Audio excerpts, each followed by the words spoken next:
Hello, YouTubers. This podcast is on information technology and how it applies to huge government systems and huge business systems. The gist of it is there are Unix systems that were created in the 80s, 90s, something like that. I mean, it's probably the 70s, but I'm close enough. So these systems are sometimes 35, 40 years old, and they have not been able to update with massive numbers of users. Like the IRS government tax system, the AT&T customer service system. Last time I checked, Verizon was very bad. And so T-Mobile's kind of a recent company, and so they had Generation 2 after that Unix was the base for everybody's massive user system. But, 2026 and AT&T and Verizon use old systems and T-Mobile uses a new system. That a lot of new systems were created around 2015. I mean, they probably started to around 2010. But AT&T and Verizon customer service logins, web systems, DirecTV is equally bad. They are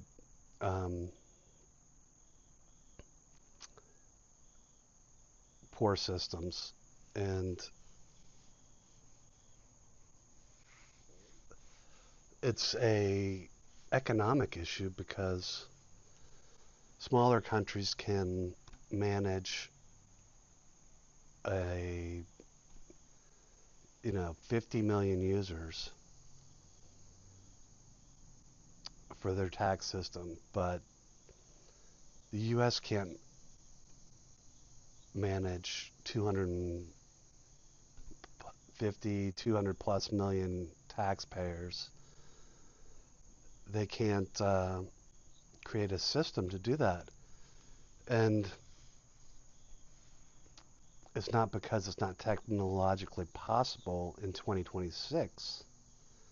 It's because they are hiring Unix programmers that started in the 70s and persisted through the 80s, 90s, and to date. And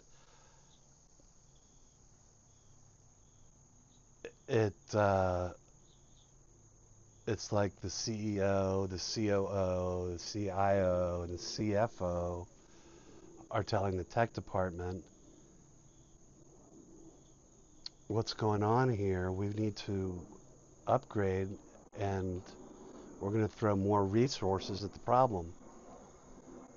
But the experienced IT people, which are few and far between, are saying it's not possible.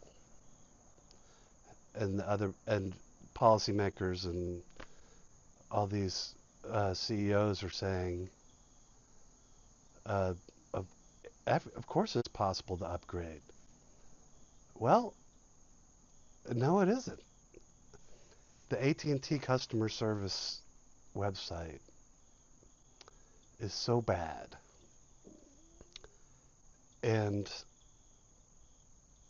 it's not for lack of effort or resources. It's just not possible to manage that many users. So a solution is to make them in take them make it into smaller components, right?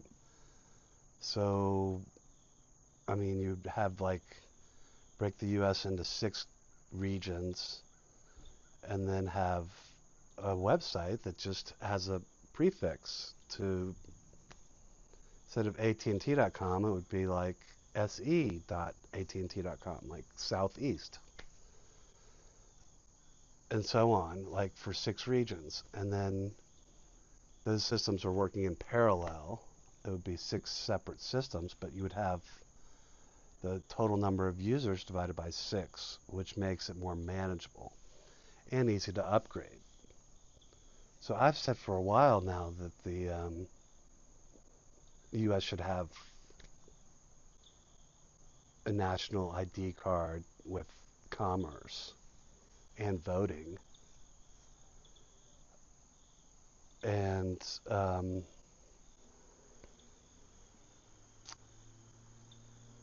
it's possible technologically to do that, and it's quite easy with new systems. But all of the policymakers, all the CEOs are working on an old system basis.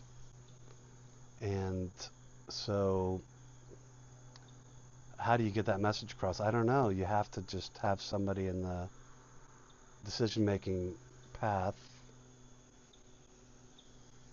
uh, articulate the argument. And it recently happens with something I'm doing now, which is market trading. There's 6 or 7 brokers, and the top 2 that I'm using are the most recent companies that entered the field. And that's because they have the newest systems, and it's the easiest to use systems. And the other 4 or 5 have antiquated systems, and they're not easy to use. And the um, the value is decreased significantly because these 2 new companies, I mean, they might be 5 or 10 years old companies, have better, more user-friendly systems. I'm basing a lot on user-friendliness, but I mean, AT&T's customer service system and DirecTV's was like not, in many ways, it's not functional. So there's a big difference between not functional and user-friendly. And my argument is that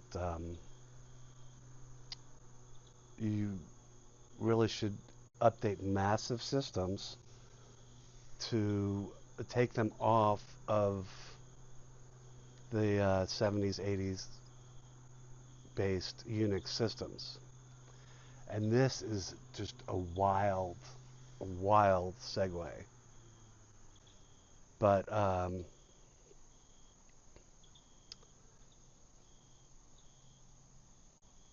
my first job out of college, I graduated in 1992.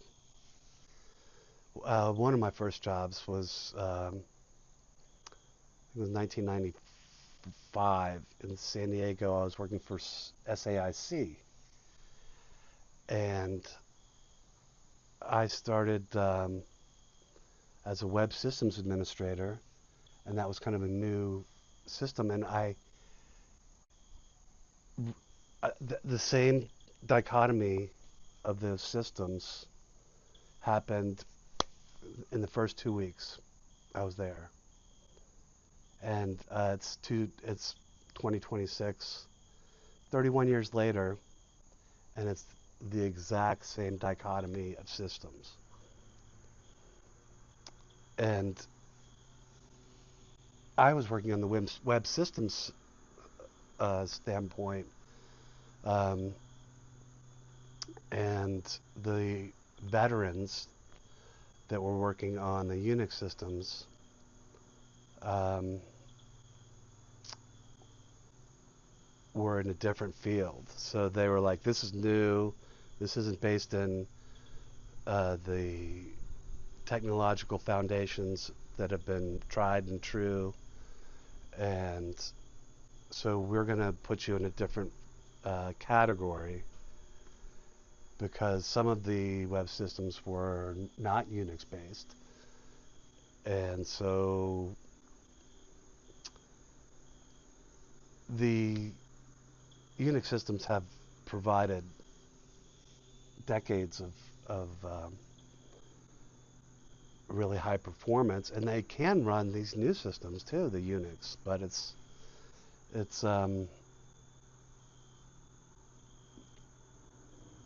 evident in the user friendliness of the systems, and I wouldn't mention this other than it's not that it's not user friendly, it's some of these systems aren't functional, and it's not functionally capable of being upgraded with all these users. And so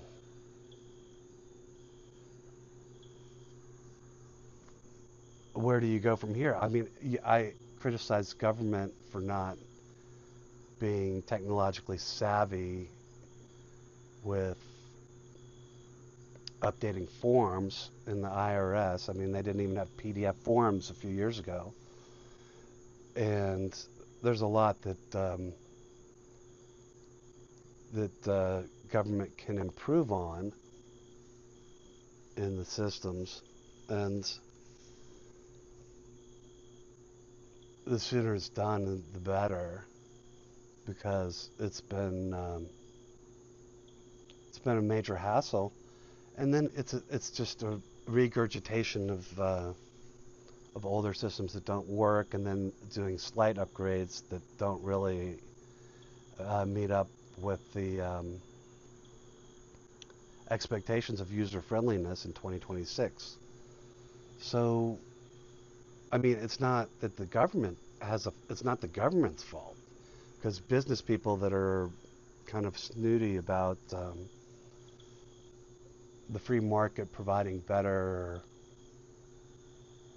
results than the government with managing large user bases and systems is not that true.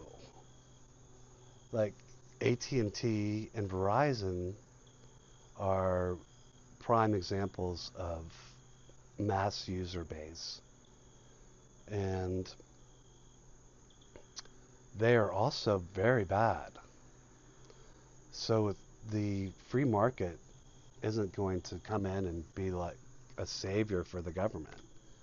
It's a matter of IT principles, and it's really a matter of componentization of systems. And there are common sense principles that apply, and that's, if you have 200 million US taxpayers, I would break it into 6 categories of regions. And then if you're upgrading, it's not like we're going to affect 200 million users. It's like we're going to affect uh, or 180 million users. It's just like we're going to affect 30 million users. And so anyway, wanted to get that off my chest because uh, business people condescend on government. Government gets frustrated.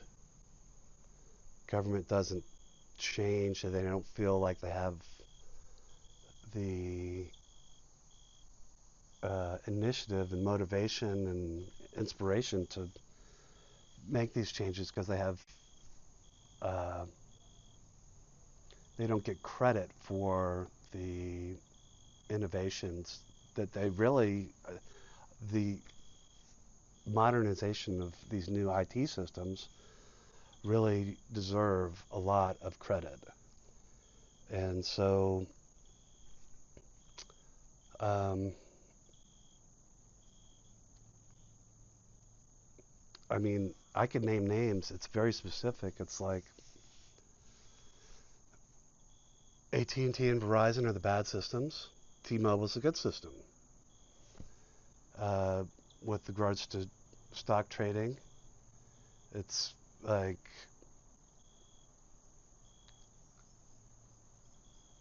oh, I don't remember all of them, but Tasty Trade and Webull are the new systems. They're good. And the old systems are like Interactive Brokers, TradeStation, um, Charles Schwab, even E-Trade. Like E-Trade was like, we're going to come up with the most user-friendly modern thing in the mid 90s. And it was very good. But they didn't upgrade it. It's so, that's another policy mistake that, they have these, decision makers, policymakers, CEOs, COOs, CFOs, CIOs, and they are, um, I forgot my line of thought, but oftentimes their line of thought is, or their decision-making parameters are, they can't wrap their head around the dichotomy between that upgrading antiquated systems and starting anew with new systems. So every now and then you would think, okay, why doesn't some big company be like, or rebrand itself and ask the customers to kind of re-register or re-verify their information under a new brand name or something? And you would think that would happen because that's the common sense way of doing it for the modern IT componentization. But no, they just kind of make a bad system slightly less bad, and they never results in a good system. And so this applies to a lot of things. I mean, it applies to online voting too, because that's how online voting is verified, is breaking into smaller components and regions and verifying the smaller regions and then having those come up and then verify. And so I don't know, but making antiquated systems slightly less bad has had its day. And, next 5, 10, 15 years, those systems are going to be trashed completely. And you don't want to use those systems for the next 5, 10, 15 years. So you have to start now. And um, the companies that do that in the free market are the ones that are going to have um, customer growth that's really healthy. And the ones that are using the antiquated systems are going to slowly lose their client base and give all their clients headaches and customers headaches. I mean,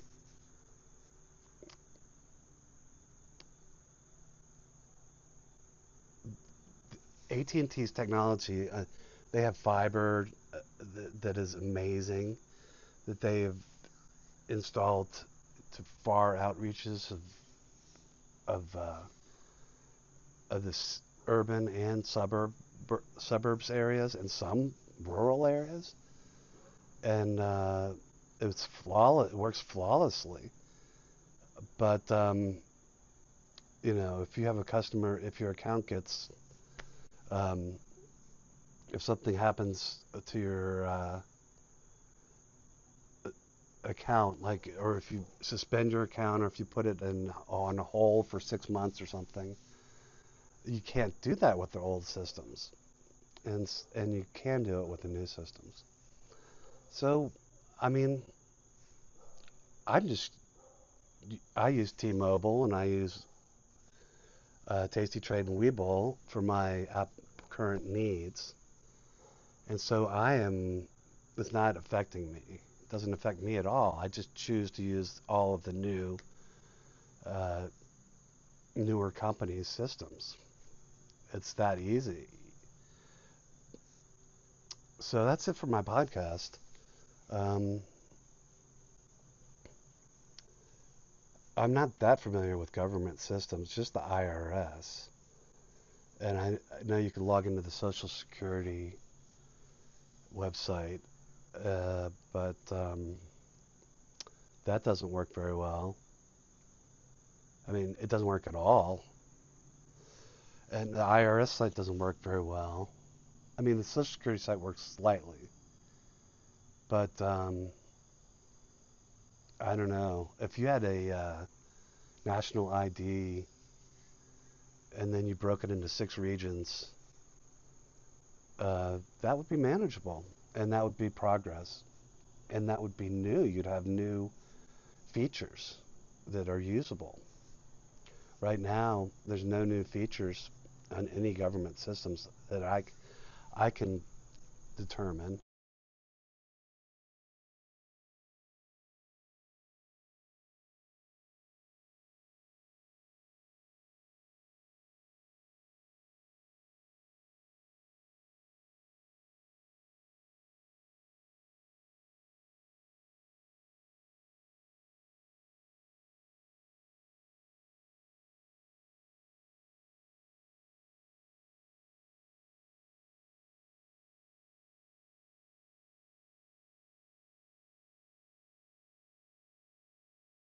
Okay, I'm getting Bluetooth signal. Well, all right. Well, I'm signing out of the podcast. I'm very hopeful that the new systems people can allocate resources towards those new systems, and decision makers that are caught in that dichotomy and they just can't quite get over that hurdle, and then they go back to their old systems. They it, Somehow you got to get over that hurdle and get to that new systems, and then you'll be able to get the new features, and um, and then it makes it easier for to revise the tax system also. Once you make that easier, the interaction between the taxpayers and the IRS. But AT&T, I would fold AT&T. I'd break it into. I mean, I guess that's what happened in the 90s or the 80s with the bells. They made them 4 or 5 regions, and that didn't work out. But the countries that are smaller and nationalize their industries don't have any of these problems, so they can add new features easily. Oh, but I think that that uh, model of breaking up the large phone company into regional phone companies in the 80s didn't work that well because they couldn't get over the hurdles, IT hurdles. But in 2026, you can get over the hurdles. So that's pretty much a exact model for upgrading to modernity, and also for government. The U.S. government wanting to upgrade their IT systems with the interactive interaction with the citizens, because you don't want to. I mean, all the bigwigs have the accountants, and then the accountants are the intermediary, and so they don't even get to the hurdle. So the accountants are at the hurdle, and the accountants aren't even aware. They don't. That's not their job. So that's an obstacle. It's not a hurdle. It's an obstacle. Anyway, that's expresses what I wanted to express, and so I'm going to sign off on this podcast. Thanks for clicking in.